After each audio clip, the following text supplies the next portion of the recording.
जय मां पीताम्बरा।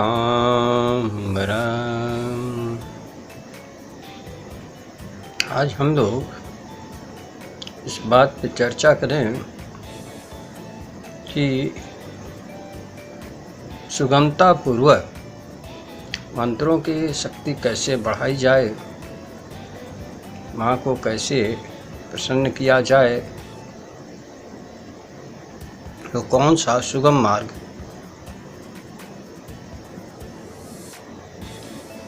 भाई, माँ की कृपा तो हर समय अपने साधकों के ऊपर तो रहती ही है, मगर फिर भी साधक को अपनी ओर से ये प्रयत्न करना ही चाहिए कि माँ की प्रसन्नता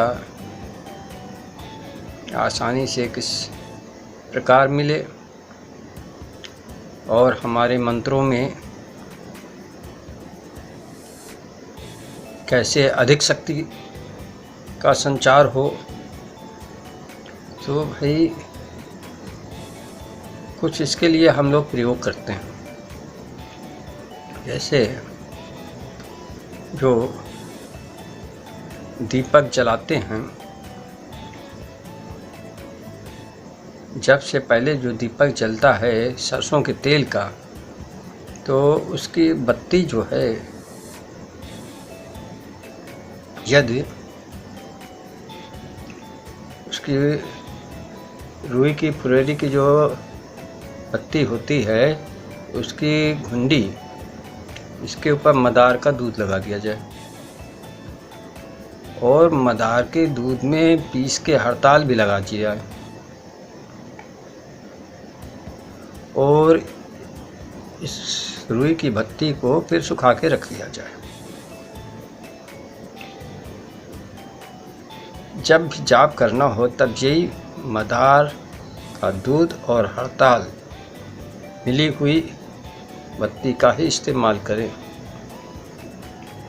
तो दीपक में शादी की रुई की बत्ती का प्रयोग न करके यदि हम इस प्रकार से बनाई हुई बत्ती का प्रयोग करके दीपक सरसों तेल का जलाते हैं, तो जो हम जाप कर रहे हैं उसकी तीव्रता बहुत ही बढ़ जाती है।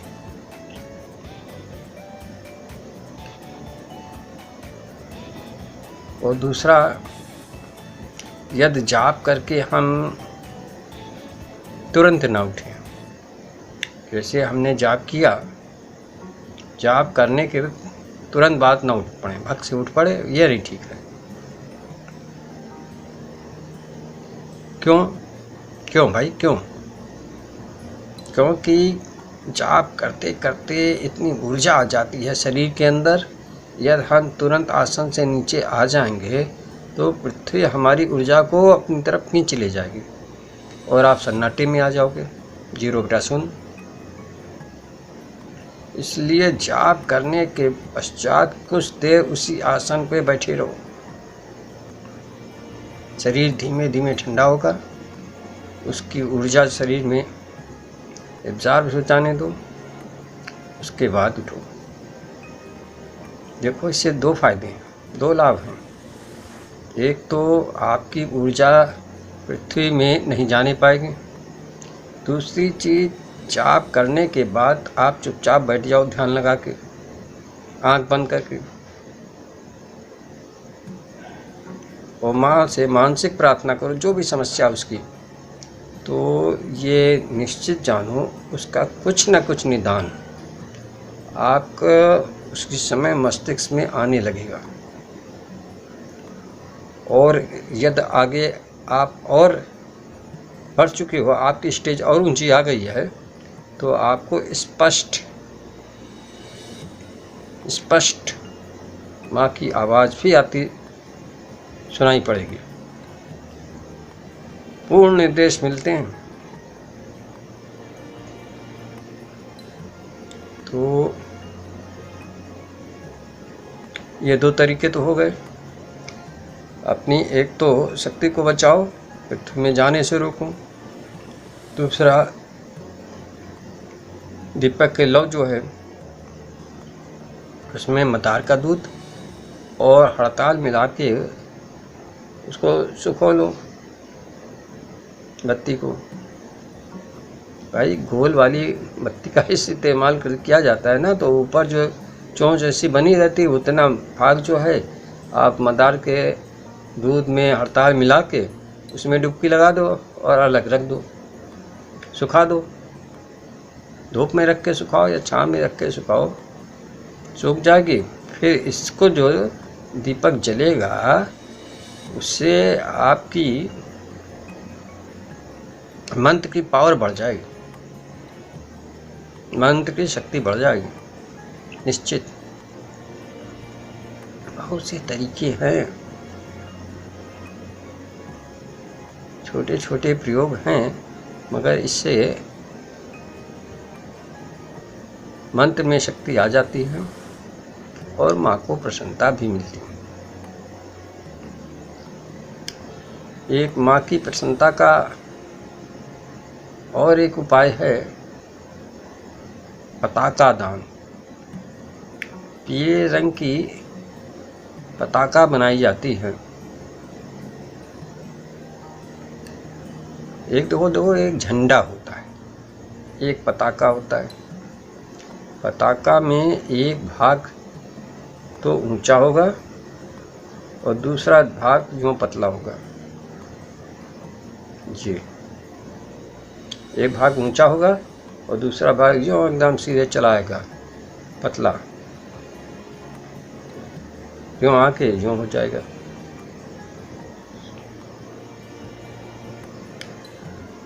तो भाई पताका बना लो और ये प्रयोग करो, यह दिन मंगलवार हो और 14 पड़ी हो।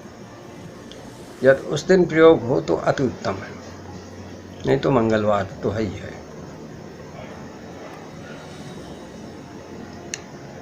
तो उसके लिए करना ये होता है कि एक पताका पहले पीली बना ली, फिर उसका किसी मंदिर में बैठ के पंचोपचार पूजन किया जाता है। ना मंदिर में जाओ तो घर ही में कर लो पंचोपचार पूजन, और उसके ऊपर पीले चावल और पीले फूल वगैरह इसको छिड़क दो और मूल मंत्र का 10,000 जाप। 10,000 जाप के बाद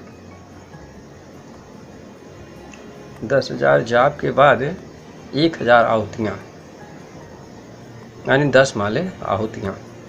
सामग्री वही मूल मंत्र वाली होगी, पिसी हल्दी माल कांगनी वगैरह। इसको हवन कर दिया।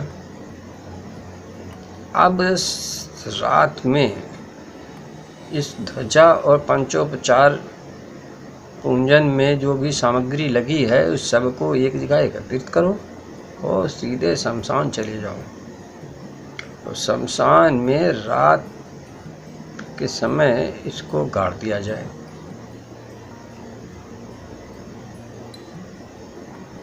और गाड़ के उसको दंडवत प्रणाम करके लौट आओ। ये प्रयोग कर देने से मंत्रों में जान आ जाती, जान जिसे कहते हैं। तुरंत मंत्र खड़ा हो जाता है। ये बहुत ही गोपनीय विद्या है। इसको हमारे गुरु योगेश्वरानंद जी ने हमें बताया था।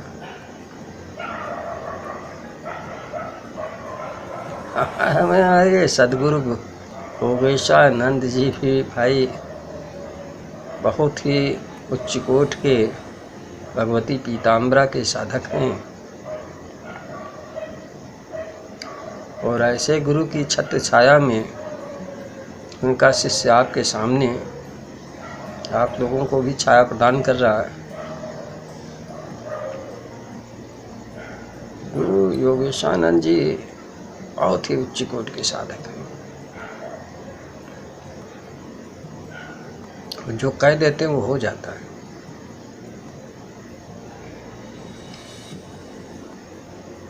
गुरु जी की महिमा भी बड़ी निराली है। मैं इनके बालक की शादी में गया था, विवाह में, हमें भी निमंत्रण दिया, गए हम। और भाई वापस आना था, रिजर्वेशन मेरा वापसी का कंफर्म था। अब बारात में ये हुआ कि लोगों ने कहा कि हम ऋषिकेश चलेंगे, तो हमने अपने गुरुजी से कहा, गुरुजी फिर तो मेरी ट्रेन छूट जाएगी, हम लोग पहले निकले ले रहे हैं। उन्होंने कहा तुमको कहीं जाने की ज़रूरत नहीं, ट्रेन तो मैं पकड़ाने वाला हूँ, मैं पकड़वा दूँगा ट्रेन। और भैया बस चली, ऋषिकेश आया, लोगों ने कहा रोको रोको रोको, गाड़ी रोको। हमारे गुरु जी भी महान हैं। उनका उत्तर था, देखो मैंने ऋषिकेश देखने के लिए मैंने वादा किया था, आप लोग बस में बैठे बैठे देख लीजिए, बस रुकेगी नहीं। बस वाले से कहा थोड़ा धीमे कर दो बस, तो केवल हमारी ट्रेन न छूटे इस कारण उन्होंने बस वहाँ रुकी नहीं। जब बस रुक जाती तो निश्चित जानो मेरी ट्रेन तो छूट जाती, क्योंकि बस रुकने का मतलब है ये 2 घंटे तो चले जाते। तो भाई हमारे गुरु जी बहुत महान हैं और उनकी छत्र छाया हम पे सदैव बनी रही है। और वही मेरा भी प्रयास रहता है कि हमारी भी छत्र छाया अपने सारे शिष्यों पर मैं भी निरंतर बनाए रखूं। ये तो गुरु परंपरा है भाई, जो गुरु ने हमको दिया है हम अपने शिष्यों को देंगे, यही तो गुरु परंपरा है। सब ज्ञान तो उन्हीं का दिया हुआ मुझको है, अपना क्या है।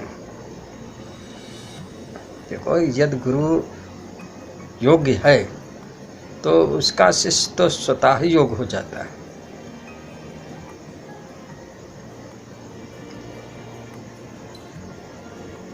इसलिए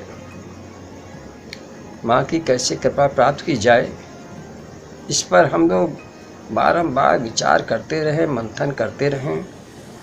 ये भी एक पूजा है माँ की। माँ के गुणों का जहाँ वर्णन होता है, जहाँ चर्चा होती है, वो भी एक माँ की पूजा है। जो सतनाम का मैं बार बार जिक्र किया करता हूँ तो बेकार में नहीं करता हूँ, ये भी माँ की एक बड़ाई है, माँ की एक पूजा है। माँ का गुणगान करना ही उनकी पूजा का एक अंग है। जितनी जब से शक्ति मिलती है, कहीं उससे अधिक शक्ति उनके गुणगान से भी मिल जाती है। इसलिए माँ हमारे सभी साधकों पर अपनी कृपा दृष्टि बनाए रखें। मैं बारंबार इसीलिए कहता हूँ कि यदि कोई मेरा साधक लड़खड़ा रहा हो तो माँ की कृपा उसको तुरंत उपलब्ध हो सके और वो अपनी लड़खड़ाहट से बच के पुनः जागृत अवस्था में आकर सफल हो सके।